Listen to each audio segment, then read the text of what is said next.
Vous êtes sérieux? Des zombies à la WWE? On l'aurait vu venir, ça y est?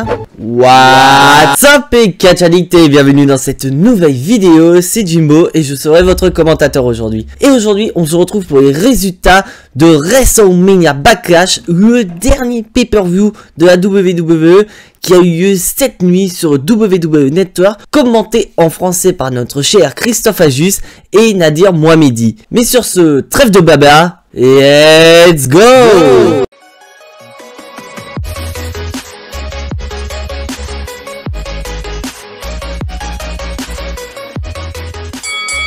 Alors, avant de commencer cette vidéo, je tiens à remercier les abonnés qui étaient présents avec moi durant le live réaction de WrestleMania Backlash. Parce que je vais vous le dire, j'étais pas déjà hypé pour WrestleMania Backlash. Vraiment, j'ai vraiment eu du mal à regarder ce pay-per-view jusqu'au bout. Parce que tout simplement, le match qui me donnait de la hype était le main event entre Roman Reigns et Cesaro. Mais on a eu quand même un kick-off, voilà, on nous avait annoncé sur les réseaux sociaux que Sheamus ferait un Open Challenge. Et donc on commence par ce dernier, où Sheamus explique que voilà, il va faire un Open Challenge, mais pas un Open Challenge comme tout le monde l'attend. Parce que pour lui, être challenger numéro 1 au titre de champion des États-Unis, c'est pas juste répondre à un Open Challenge, c'est avant tout le mériter. Donc ça passe avant tout par un gain face à Sheamus lors d'un Open Challenge et après officialiser un match de championnat. Et donc Sheamus demande qui veut l'affronter ce soir dans le kick-off de WrestleMania Backlash. Et ben nous avons la réponse. Nous avons Ricochet qui est présent. Oui, Ricochet d'ailleurs en pantalon, mais vraiment pas respecté, vraiment d'une image d'un Ricochet qui... Attends. On a Sheamus qui veut faire un Open Challenge. Attends, on a qui? On a Humberto Carrillo. Ah merde, il est baissé. Ah Mansour. Ah bah non, faut qu'on le préserve pour l'Arabie Saoudite. Bah tiens, on a Ricochet. Tiens, Ricochet, vu que t'es un bon gars, va affronter Sheamus. Mais on s'en fout, tu sois en pantalon. De toute façon, tu vas perdre, tu vas pas être respecté. Tu vas même pas perdre sur un finish de Sheamus. On s'en bat les couilles, vas-y, t'es comme ça. Allez hop, allez, réponds à Open Challenge, on s'en fout. C'est kick-off, donc on respecte pas. Allez, c'est parti. Donc un Ricochet, voilà, en pantalon qui vient affronter Sheamus, vraiment... Mais à noter que le match il est très bon, parce que nous avons une opposition avec un Sheamus qui est puissant et lent, et d'un côté Ricochet qui est rapide et agile. On voit dans le match que quand c'est lent c'est à l'avantage de Sheamus, et dès que ça commence à accélérer, c'est à l'avantage de Ricochet. Et nous avons toujours cette séquence, le sourire irlandais que Sheamus nous fait depuis pas mal de temps. Et qui rage comme ça, avec Ricochet qui a tiré la langue. Mais voilà... Mais à quel point qu'on respecte tellement pas Ricochet, bah Ricochet il va perdre sur un coup de genou, il va même pas perdre sur un brogue kick. Mais n'empêche, ça fait du bien de voir Ricochet sur les écrans, et surtout l'après-match. Parce qu'en effet, Sheamus qui gagne le match, donc c'était un match qui était même pas pour le titre des États-Unis, et donc Sheamus récupère son chapeau et sa veste, mais Ricochet attaque et parvient à voler ses affaires. Et donc Ricochet qui se fout littéralement de la gueule de Sheamus, et on voit qu'il y a pourquoi pas une petite rivalité qui va se créer entre Ricochet et Sheamus pour les semaines à venir. Et donc on va passer à la note du match. Bien, voilà, c'est un kick-off, donc je vais mettre un beau 5 sur 10, voilà, ce kick-off, ça te permet de te maintenir en haleine, déjà pour un pay-per-view qui n'est pas fameux de base. Et maintenant on passe à la carte principale. Et on commence directement par un des matchs triple menace entre Rhea Ripley, Charlotte Flair et Asuka. Et déjà à noter, belle tenue déjà de Charlotte Flair qui me fait un peu référence à Cruella d'Enfer dans les 101 Dalmatiens. Et on voit très clairement que Charlotte Flair elle est motivée pour redevenir championne. Et d'un côté, on voit que Asuka et Rhea Ripley sont déjà pas très contentes de voir Charlotte Flair qui est parvenue à s'incruster dans le match, faisant de ce match un match triple menace. Donc on voit qu'on a beaucoup de séquences où Asuka et Rhea Ripley travaillent ensemble dans le but d'éliminer Charlotte Flair, mais on voit vraiment que dans le match, ça va à 200 à l'heure. On a du Rhea Ripley contre Asuka, on a du Rhea Ripley contre Charlotte Flair contre Asuka, Rhea Ripley, Charlotte Flair et Asuka en même temps. Et franchement, ça fait un très beau match. Et on voit quand même des belles séquences, notamment le fameux moonsault à l'extérieur du ring de Charlotte Flair sur Asuka et Rhea Ripley, ou encore la double natural selection sur Asuka et Rhea Ripley, et Charlotte Flair nous fait du Charlotte Flair. Elle a voulu nous faire un Roman Reigns WrestleMania 37 en faisant le tomber à la fois sur Rhea Ripley et sur Asuka. Mais c'est pas passé, et nous avons la séquence finale, et je n'ai absolument pas pas compris comment ça s'est déroulé. Parce que nous avons Asuka qui s'apprête à donner son coup de cul à l'extérieur pour expulser Charlotte à l'extérieur du ring. Charlotte Flair répond à un big boot. Et donc après, Asuka se prend le rip type, donc la prise de finition de We Are Whipped pour le tombé final. Alors que aux abords du ring, on a Charlotte Flair qui n'a pas subi une seule prise, qui est opérationnelle, qui peut aller casser de tomber, mais on voit un changement de caméra qui efface clairement Charlotte Flair, et juste après tu vois Charlotte Flair qui est couchée, qui est la tête au niveau du ring, qui est dégoûtée. Mais franchement c'est une fin horrible, parce que Charlotte Flair avait les moyens de venir casser de tomber, mais au final ça s'est fini, je dirais presque limite sur un botch. Donc victoire de We Are Whipped, donc je suis assez content que We Are Whipped conserve sa ceinture, parce que j'avais vraiment peur que Charlotte Flair, du fait qu'elle est revenue, que WWE veut mettre la division féminine en avant, du fait qu'elle a été en PLS quand même pendant pas mal de temps, la WWE aurait été tentée de donner le titre à Charlotte Flair. Mais tu vois d'un côté que We Are Whipped est contente, elle provoque Charlotte Flair en lui disant hey, regarde, moi j'ai conservé ma ceinture, toi t'as perdu, t'as essayé de tout faire pour t'incruster dans le match pour gagner le titre, mais au final tu t'es fait plumer. Mais on voit clairement le duel de regard entre les deux, donc quelle va être la suite pour les deux catcheuses. Et à noter que il n'y a pas eu d'intervention, parce qu'on s'attendait pourquoi pas à l'intervention, pourquoi pas d'Alexa Bliss qui avait lancé un message à 6 catcheuses, et parmi les 6 catcheuses il y avait Asuka et Charlotte Flair. On n'a rien eu, donc quelle va être la suite pour les 3 catcheuses? Et donc maintenant on va passer à la note du match. À la base j'étais parti sur un beau 7 sur 10, mais le problème c'est que la fin m'a clairement dégoûté, donc ça fait perdre 1 point sur le match, ce qui fait retomber ce match à un 6 sur 10. Et ça me fait très mal parce que en soi c'est un très beau match, mais le finish c'est de la merde, je le dis honnêtement. Et maintenant on passe au seul match tag team de la soirée, les Mysterio contre les champions Robert Roode et Dolph Ziggler. Mais avant, nous avons eu droit à une séquence dans le kick-off où nous avons Dominic Mysterio qui est en train de se préparer pour le match. Mais d'un coup, nous avons Robert Roode et Dolph Ziggler qui commencent clairement à se foutre de la gueule de Dominic Mysterio, mais ils finissent par l'attaquer. Donc Dominic Mysterio se fait passer un tabac, et donc est examiné par les médecins, et ils disent que Dominic ne peut pas catcher. Donc, qu'est-ce qu'on peut se poser pour le match? Est-ce que Rey Mysterio va devoir choisir un partenaire mystère pour quand même avoir le match tag team, ou ça va se transformer en match 2 contre 1 pour le titre par équipe de SmackDown? Et le match, c'est un match handicap où Rey Mysterio il y va avec le courage, il veut devenir champion, donc il y va tout seul contre Robert Roode et Dolph Ziggler. Et on voit clairement, c'est un match 2 contre 1 clairement, où Dolph Ziggler et Robert Roode profitent de la supériorité numérique pour mettre à mal Rey Mysterio. D'ailleurs, il le provoque en mettant, regarde, tu peux faire relais à personne alors que nous on peut faire les relais. T'es vraiment dans la merde. Et là d'un coup, nous avons Dominic Mysterio qui arrive, et même Rey Mysterio lui dit mais qu'est-ce que tu fous là fils, t'es blessé, tu vas encore plus te faire mal. Mais d'un côté nous avons Dominic Mysterio qui dit non papa, on va être champion par équipe ensemble, la douleur c'est rien, on veut devenir champion, on veut marquer l'histoire à la WWE. Et donc le match passe d'un match handicap à un match tag team qui était de base prévu. Et le match en soi est très beau, c'est un très bon match tag team qui se concrétise par une victoire des Mysterio grâce déjà à une belle séquence entre Rey Mysterio et Dolph Ziggler à l'extérieur. Et nous avons Dominic Mysterio qui porte un frog splash hommage à Eddie Guerrero, le meilleur ami de Rey Mysterio et un des oncles fictifs de Dominic Mysterio, pour le compte de 3. Donc Mysterio remporte le match et écrivent l'histoire à la WWE. Car en effet, nous avons déjà eu des familles, des membres d'une même famille qui ont été champions par équipe, notamment les liens fraternels par exemple avec les Hardy Boys, mais nous n'avons jamais eu de champions père et fils à la WWE. Et c'est génial. D'ailleurs, il s'agit du premier titre de Dominic Mysterio à la WWE. Et ça faisait quand même pas mal d'années que Rey Mysterio n'avait pas remporté un titre tag team.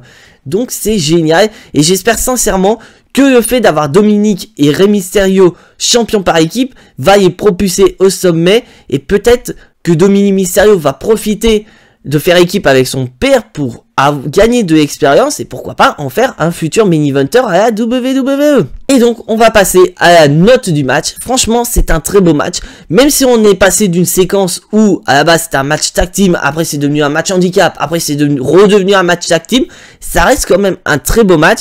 C'est pour ça que je mets une très belle note de 8 sur 10. Et maintenant il y a question qu'on peut se poser, c'est qui ira toquer à la porte des nouveaux champions tag team de SmackDown. Moi j'aimerais bien miser pourquoi pas sur Alpha Academy, donc Otis et Chad Gable.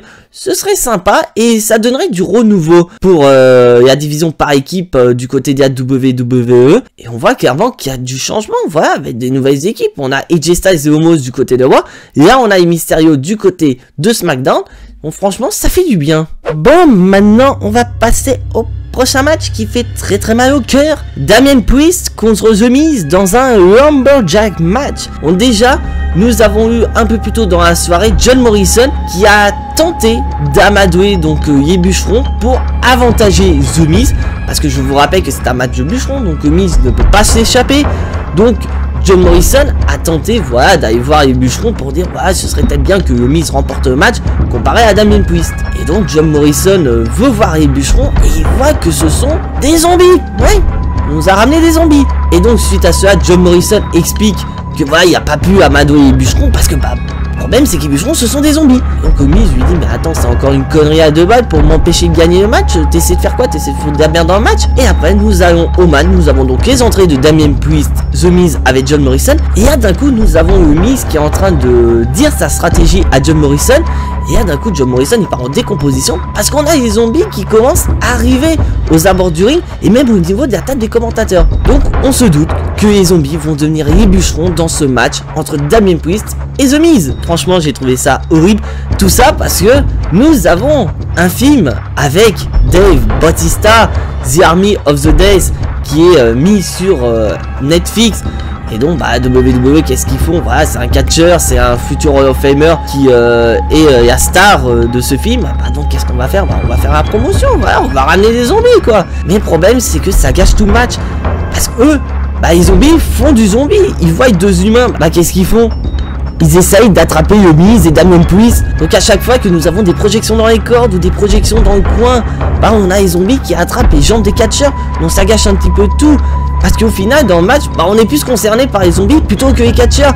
Parce que nous avons des séquences où le Miz et Damien Priest sont projetés à l'extérieur, donc ils vont se débarrasser des zombies. Et nous avons même une séquence où Damien Priest et le Miz font équipe pour éliminer les zombies. D'ailleurs il y avait même une petite séquence où nous avons voilà, un zombie un peu plus badass, où Damien Priest a galéré pour s'en débarrasser, mais voilà quoi. Et d'un coup nous avons John Morrison qui vient pour tenter de sauver The Miz contre Damien Priest, et malheureusement bah, John Morrison il sert comme un personnage de second plan comme dans les films de zombies, voilà, où le mec il va se faire bouffer au bout d'un moment. Et bah c'est le cas, parce que nous sommes à l'extérieur, John Morrison il est sur les barrières, mais il se fait attraper par les zombies et il se fait bouffer. Il s'est fait bouffer. Donc The Miz bah il croit, il a du mal, voilà, il est perturbé, du genre putain, les zombies, les bandes d'enfoirés, ils ont bouffé mon pote, ils ont bouffé mon meilleur ami, ils ont bouffé John Morrison, mon dieu. Mais Damien Priest il en profite et il remporte le match. Mais après cela, bah Damien Priest, oui, il se casse pas la tête, il se casse. Parce que après le match, bah les zombies, ils ont un bond d'intelligence. Pendant tout le match, ils sont pas montés dans le ring. Et là, comme par hasard, le match se termine. Bah les zombies débarquent et ils viennent dans le ring. Et on voit cette séquence où le Miz, bah il est en train de se faire dévorer par les zombies. Et on voit clairement que c'est un match pour faire de la publicité. Parce que Damien Priest fait son fameux geste où il décroche son arc et il tire sa flèche au sommet voilà, du panneau d'affichage au-dessus du ring. Et on voit écrit clairement armée des morts. Je sais pas quoi dire. Franchement, c'est n'importe quoi. J'ai pas du tout aimé ce match. Et on voit clairement le non-respect envers The Miz, quoi. Le Miz qui est passé d'un stade de champion WWE à un mec où il se prend des tomates dans la tronche. Et là, il se fait dévorer vivant par des zombies. Comment on va expliquer ça à War? Et bien sûr, Damien Priest, oui, il s'en sort quand même avec une grosse victoire quand même. C'est The Miz, c'est pas n'importe qui. Mais le fait de gagner comme ça m'a cassé les couilles pour Damien Priest. Et j'espère sincèrement que WWE vont lui faire un bon push, mais pas le foot voilà, dans des matchs ridicules comme on a eu là à WrestleMania Backlash. Et donc là, on va passer à la note. Je pense que vous en doutez. C'est un match très mauvais pour moi. C'est le match le plus horrible de la soirée. C'est pour ça que je lui mets une note de 4 sur 10. Et spoiler alert, c'est le seul match qui sera en dessous de la moyenne durant ce pay-per-view. Bon allez, retour à la réalité et on passe au match féminin de SmackDown. Bianca Belair défend son titre face à Bayley. Et bah je vous dis, c'est un très beau match où on voit vraiment que Bayley, elle a beau être insupportable, bah j'adore cette gimmick, c'est vraiment la top E féminine du côté de SmackDown. Et c'est génial, où vraiment Bayley elle se fout de la gueule de Bianca Belair, à quel point qu'elle écrit au niveau de sa nuque Belair loser. Ça veut dire tout simplement que Bianca Belair est une perdante. Vraiment, elle fait tout ce qu'il faut pour provoquer Bianca Belair, pour que justement l'énervement de Bianca Belair se retourne contre elle, pour que Bayley en profite pour battre Bianca Belair. Et le match se résume à ça, où Bianca Belair est un monstre de puissance comparé à Bayley, mais comme Bayley est intelligente et qu'elle est fourbe, elle va utiliser sa fourberie pour renverser la tendance à son avantage. Et bien sûr, nous avons une séquence, voilà, c'est Bianca Belair qui est dans le ring, donc toujours des petites séquences où Bayley va utiliser les cheveux de Bianca Belair contre cette dernière, notamment sur une prise où elle a voulu donc remporter le match en utilisant les cheveux de Bianca Belair, mais Bianca Belair la surprend par l'arme, la plus destructrice à la WWE. Vous subissez cette prise, vous n'arriverez jamais à vous en dégager, que ce soit en pay-per-view ou en show hebdomadaire, vous la subissez, vous pourrez jamais vous dégager. Le roll-up. Donc Bianca Belair conserve son titre de SmackDown avec un roll-up. C'est pas fameux. Et à quel point que Bayley est vénère et insupportable. J'adore ce personnage. Bah elle va jusqu'à gueuler après Michael Cole en lui disant: regarde mec, elle a triché, voilà, mets-le sur ta note, mets-le sur tes fiches, que Bianca Belair c'est une tricheuse. Donc qu'est-ce qu'on peut interpréter? C'est que, est-ce que la rivalité, suite à ce roll-up, à cette tricherie de Bianca Belair selon Bayley, va faire continuer cette rivalité? Et donc on va passer à la note. Franchement c'est un très beau match. J'aurais mis un 8 sur 10.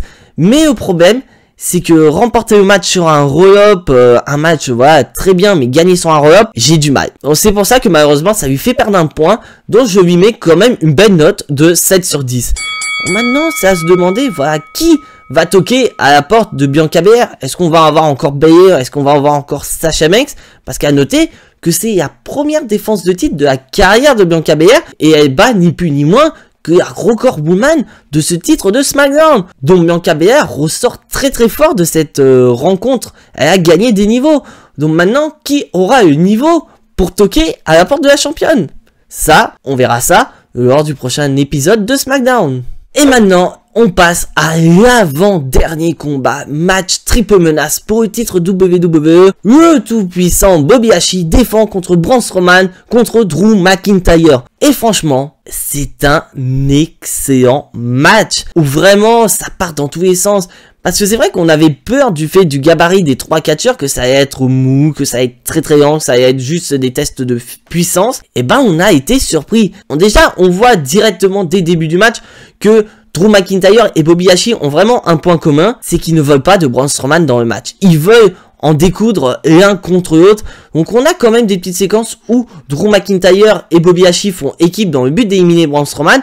Mais le problème c'est que Braun Strowman est beaucoup trop fort. Et putain, il y a eu des séquences où Strowman, il nous a fait des voltiges. Braun Strowman a fait des voltiges. J'en croyais pas mes yeux. Je me dis, mais putain, Strowman, c'est pas Braun Strowman, c'est pas possible. Nous avons eu, voilà, l'utilisation des escaliers en acier. Parce que je vous rappelle que c'est un match sans disqualification, donc tout est permis. Et nous avons eu cette séquence à l'extérieur, où Drew McIntyre et Bobby Lashley ont remonté à Rome. Et nous avons Bobby Lashley qui a voulu virer Drew McIntyre, faire passer à travers le décor. Mais Drew McIntyre a contré, et c'est Bobby Lashley qui est passé à travers le décor. Donc le champion de la WWE est KO, donc ça se joue entre Braun Strowman et Drew McIntyre.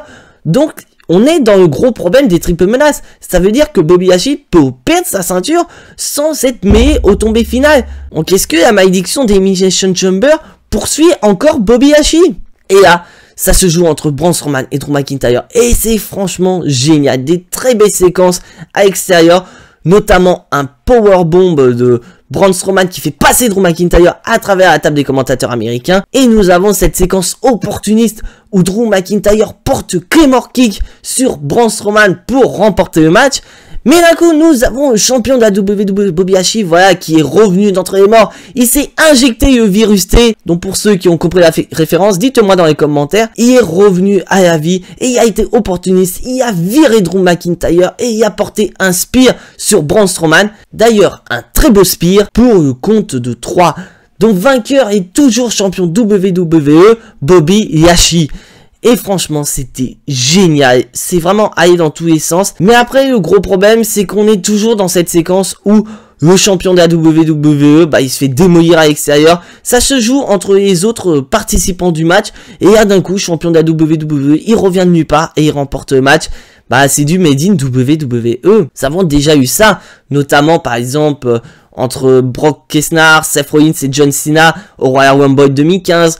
On a eu aussi lors du Fatal 4-Way à SummerSlam où il y avait Brock Lesnar, Samoa Joe, Roman Reigns, donc vraiment 4 catcheurs, Brock Lesnar qui prend cher dans la gueule, il revient, il gagne le match. Donc on voit ça constamment. Mais là d'un côté, on voit que Drew McIntyre il est vénère. Parce que bah il se dit putain, je me suis fait voler en fait. Bobby Lashley il m'a entubé quoi. Il a été opportuniste, il a fait dodo pendant la plupart du match. Je me suis affaibli face à Braun Strowman.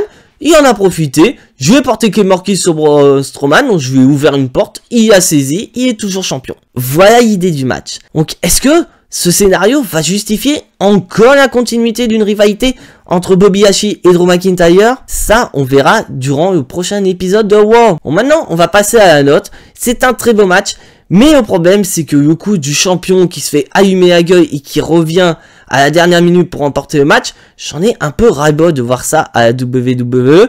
Donc ça lui fait perdre un point, mais n'empêche que ça reste quand même un très beau match. C'est pour ça que je lui donne une très bonne note de 8 sur 10. Mais maintenant, la question qu'on se pose, c'est qui ira toquer à la porte de Bobby Lashley? Quelle va être la suite pour Drew McIntyre? Est-ce qu'il va retourner en mid-card un petit moment pour permettre à Bobby Lashley d'avoir de nouveaux challengers? Et quelle va être la suite pour Braun Strowman? Parce que je vous rappelle que, comme je vous l'avais dit, Braun Strowman était juste là pour prendre le tombé. Donc la WWE n'a toujours pas respecté Braun Strowman, alors que je vous cache pas, c'est le plus beau match, je trouve, de la carrière de Braun Strowman à la WWE. Donc dites-moi dans les commentaires si vous êtes d'accord avec moi, mais c'est clairement son plus beau match. Franchement, Braun Strowman, il a un putain de physique. Faut capitaliser là-dessus, WWE. Pourquoi pas nous faire un match solo entre Bobby Lashley et Braun Strowman lors du prochain pay-per-view. Et maintenant, Main Event Time. Le chef tribal Roman Reigns contre Cesaro. Donc on a eu des séquences durant le pay-per-view où Jimmy Uso a encore confronté Roman Reigns, a encore confronté Jey Uso, notamment Jey Uso sur le fait que Roman Reigns, bah voilà, il le traite n'importe comment sur la porte d'entrée, c'est écrit Roman Reigns, c'est même pas écrit Roman Reigns et Jey Uso, alors que tu serais avec moi, on serait champion par équipe, on aurait notre propre loge, certes moins classe que Roman Reigns, mais au moins on aurait notre propre loge en tant que champion par équipe de SmackDown. Mais d'un côté, nous avons Jey Uso, voilà, qui veut pas trahir Roman Reigns, il lui dit mais attends mec, c'est chef tribal, il donne la bouffe à tout le monde, regarde, il m'a permis d'être un main eventer, donc pourquoi je lui en voudrais? Et bien sûr, bah, toujours cette petite confrontation. Et juste avant le match, bah, nous avons Jey Uso qui exprime sa volonté, voilà, d'aider Roman Reigns durant le match. Mais Roman Reigns a refusé. Parce qu'il a dit clairement que, bah, d'un côté, si Jey Uso veut l'accompagner durant le match, c'est que Jey Uso n'a pas confiance aux capacités de Roman Reigns pour battre Cesaro. Donc, d'un autre côté, bah, Jey Uso, en faisant ça, bah, confirme ce que dit Jimmy Uso, c'est-à-dire que Roman Reigns n'est pas capable de battre Cesaro. De ce fait, Roman Reigns demande à Jey Uso de rester en backstage. Donc, Roman Reigns arrive tout seul dans le ring pour affronter Cesaro. Et franchement, c'est un putain de main event, quoi. Et franchement, c'est génial, c'est ce qu'on veut voir de Cesaro.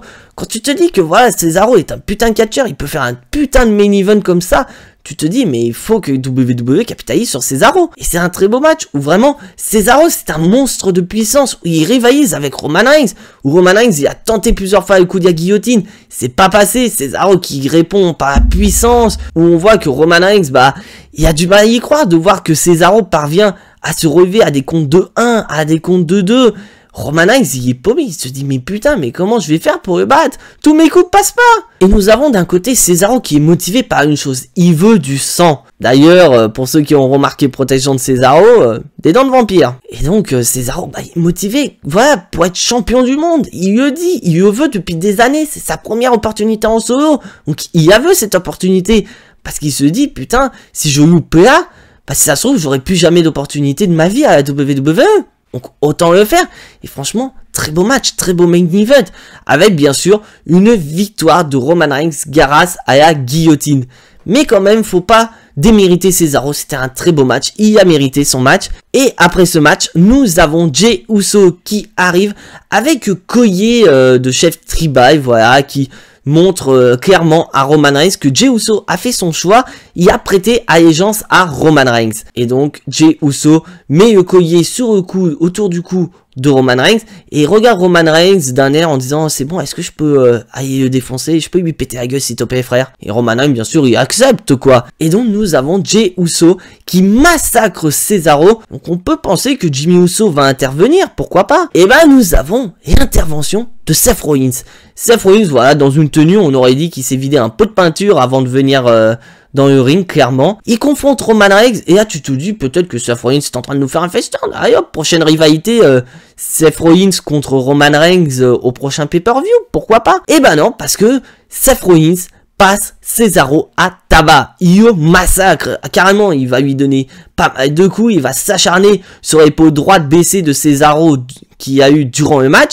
Nous avons aussi Seth Rollins qui porte, voilà, d'énormes coups de chaise sur Cesaro, il le détruit, et il porte un stomp à l'extérieur du ring sur Cesaro. Donc le show se termine avec un Seth Rollins qui est tout content, qui a démoli Cesaro, et donc on peut en déduire que tant que Seth Rollins n'a pas dit que c'est terminé, sa rivalité avec Cesaro va continuer. Et donc, on va passer à la note du match. Et franchement, c'est un putain de main event, comme je le dis. C'est génial. Ça fait tellement du bien de voir Cesaro dans le main event utilisé correctement. Mais j'espère que sincèrement, que c'est pas la seule et unique opportunité à Cesaro à la WWE. Et j'espère que WWE va positionner Cesaro là où il mérite, à la place de main eventer de pay-per-view. Donc c'est pour ça que je mets une note très encourageante d'un 9 sur 10. C'est largement mérité, c'est un putain de main event. J'étais hypé pour ce match et franchement, mes attentes étaient très bonnes. Et franchement, ce match a répondu à mes attentes. Et donc, bilan de ce WrestleMania Backlash, bah, il y a à boire et à manger finalement. Parce qu'on a des matchs qui sont bons mais avec des finishes de merde. On a des matchs très bons et matchs très mauvais. Donc déjà, dans les matchs très bons mais avec des finishes de merde, bah bien sûr nous avons les deux matchs féminins avec Triple Menace où, comme j'ai dit, Charlotte Flair elle a pas bougé, elle a regardé comme ça, Rhea Ripley conserver sa ceinture, et on voit le duel de regard à la fin du match entre Charlotte Flair et Rhea Ripley. Donc on peut en déduire que la rivalité est loin d'être terminée, et peut-être pourquoi pas lors du prochain pay-per-view, parce que je vous ai pas annoncé, mais le prochain pay-per-view de la WWE, ce n'est pas Money in the Bank, il s'agit de Hell in a Cell. Oui, WWE a annoncé que le prochain pay-per-view sera Hell in a Cell, ce qui est très étonnant, car comme vous le savez, Hell in a Cell est souvent retransmis à la WWE à partir du mois d'octobre. Et là, ça a été ravancé. Et d'ailleurs, dites-moi dans les commentaires si je dis pas de conneries, mais je crois qu'il s'agit du délai le plus court entre deux pay-per-view du même nom. Parce que je vous rappelle que Hell in a Cell a eu lieu en octobre 2020, tandis que là, il y a eu lieu au mois de juin 2021. Ce qui fait à peu près 8 mois d'écart, ce qui est très très peu. Donc je ferme cette petite parenthèse et on pourrait peut-être, pourquoi pas, avoir un 4e match Hell in a Cell féminin de l'histoire entre Charlotte Flair et Rhea Ripley pour le titre de Raw. Et pour moi, je pense que ce serait génial et ça coïncidera en plus avec la gimmick du cauchemar de Rhea Ripley. Et du côté de SmackDown, bah qu'est-ce qu'on peut en déduire? On peut en déduire que voilà, Bayley avec sa gimmick de heel insupportable va profiter du fait que Bianca Belair a triché selon elle pour pourquoi pas obtenir une nouvelle opportunité au titre de SmackDown à Hell in a Cell face à Bianca Belair. Je dis ça, après, qui irait taper à la porte de Bianca Belair suite à cette victoire, soit Bayley encore une fois, ou encore Sasha Banks, parce que je vois personne du côté du roster de SmackDown pour aller toquer à la porte de Bianca Belair. Sauf bien sûr s'ils décident, voilà, en interne de changer des petites superstars, pourquoi pas mettre Nia Jax contre Bianca Belair, ou encore Shayna Baszler contre Bianca Belair à Hell in a Cell, serait pas mal non plus. Et d'un autre côté, nous avons les matchs dégueulasses, donc c'est clair et net, comme je vous ai dit, match dégueulasse, c'est le match promotionnel Army of the Death entre Damien Priest et The Miz. Bon, maintenant quelle va être la suite pour The Miz, maintenant qu'il est dévoré, est-ce qu'il va revenir à la War en format zombie? Je sais pas. Et quelle va être la suite pour Damien Priest? Est-ce que Damien Priest, voilà, va profiter de cette victoire pour avoir un petit push majeur à la WWE? Pourquoi pas aller affronter Sheamus pour le titre des États-Unis? Ou peut-être pourquoi pas affronter un certain Bobby Lashley. Et d'un autre côté, nous avons les très bons matchs. Déjà, il y a Mysterio qui marque l'histoire. Voilà, première équipe père-fils à être champion par équipe, et se demander qui va les affronter. Pourquoi pas, comme j'ai dit, American Alpha, ça changerait, ça mettrait un peu du sang neuf dans la division tag team qui est très très mal à la WWE. Et d'un autre côté, le titre de WWE de Bobby Lashley qui en sort très très fort. Donc après, le mystère, c'est savoir qui irait toquer à la porte de Bobby Lashley. Parce que là, ce qui me fait peur, c'est qu'on risque de repartir sur un Bobby Lashley contre Drew McIntyre, avec Drew McIntyre qui dit clairement que Bobby Lashley a été opportuniste et a attendu qu'il fasse tout le boulot pour lui donner la victoire sur un plateau, clairement. Et c'est ça qui me fait peur. Alors que pour moi, ça ferait du bien à Drew McIntyre de pourquoi pas aller faire un petit séjour dans la mid-card jusqu'à SummerSlam, et pourquoi pas revenir à SummerSlam dans le main event avec le retour des fans pour affronter Bobby Lashley. Ce qui permettrait en même temps aussi à Bobby Lashley de varier un petit peu son catalogue d'adversaires. Parce que le problème à Raw, c'est qu'il manque de star power. Parce que certes, on a AJ Styles, certes, on a Randy Orton, mais le problème, c'est qu'à WWE, il les a mis en division tag team. Ça ferait... Donc au final, ça retire du star power dans la division solo du côté de Raw. Donc maintenant, reste à savoir qui irait toquer à la porte de Bobby Lashley. Est-ce qu'on va encore avoir Drew McIntyre? Est-ce qu'on va avoir encore Braun Strowman? On verra ça lors du prochain épisode de Raw. Et du côté de SmackDown, du côté du titre universel, franchement, qui irait toquer à la porte maintenant de Roman Reigns? Parce qu'on voit clairement que la rivalité entre Seth Rollins et Cesaro est encore loin d'être terminée. Donc on pourrait avoir Cesaro contre Seth Rollins, pourquoi pas dans un Hell in a Cell match à Hell in a Cell. Et on voit clairement que la WWE commence à nous teaser, pourquoi pas, il y a le début d'une rivalité entre Roman Reigns et Seth Rollins qui pourrait avoir lieu à SummerSlam avec le retour du public. Et d'un côté, Seth Rollins contre Roman Reigns avec le public, je suis d'accord, mais j'ai envie de miser quand même sur Cesaro, parce que après ce match, qu'est-ce qu'on peut dire de Cesaro? Il y en a qui n'apprécient pas Cesaro, je peux comprendre, c'est votre choix, le catch n'est pas objectif. Mais je suis désolé, après ce match, tu te dis, putain, Cesaro, il mérite vraiment sa place dans le main event du côté de SmackDown. Donc pourquoi pas capitaliser là-dessus, WWE, avec le retour des fans, avoir des fans qui sont à 100% derrière Cesaro.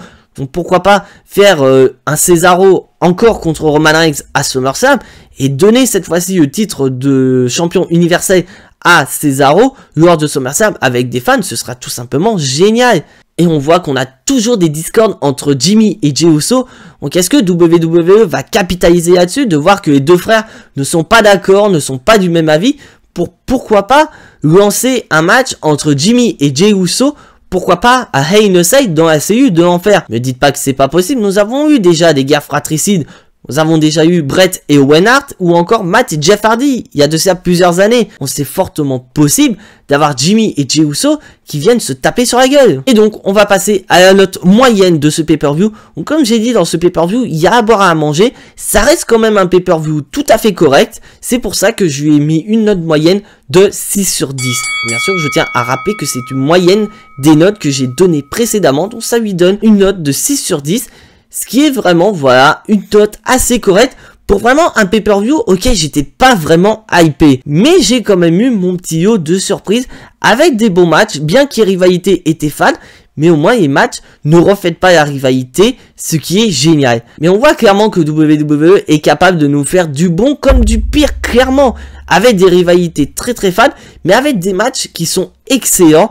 Et c'est ce que j'aime chez WWE. Et voilà, c'est tout pour cette review, c'est tout pour ces résultats de WrestleMania Backlash. Si bien sûr tu n'es pas abonné à la chaîne, je t'invite à t'y abonner juste ici, à activer la petite cloche pour être notifié des prochaines vidéos, et surtout lâcher un maximum de pouces bleus qui font plaisir à la chaîne. Et donc on se retrouve demain pour les résultats du Raw pré-WrestleMania Backlash. Et on se retrouve donc ce soir, s'il n'y a pas d'imprévu, pour un live sur Twitch et demain soir sur YouTube. Mais en attendant, soyez tous très très fiers d'être des catch addicts et n'oubliez pas que le catch c'est la vie Yo, catch vie. C'était Jimbo, je vous fais à tous des gros bisous et à la prochaine.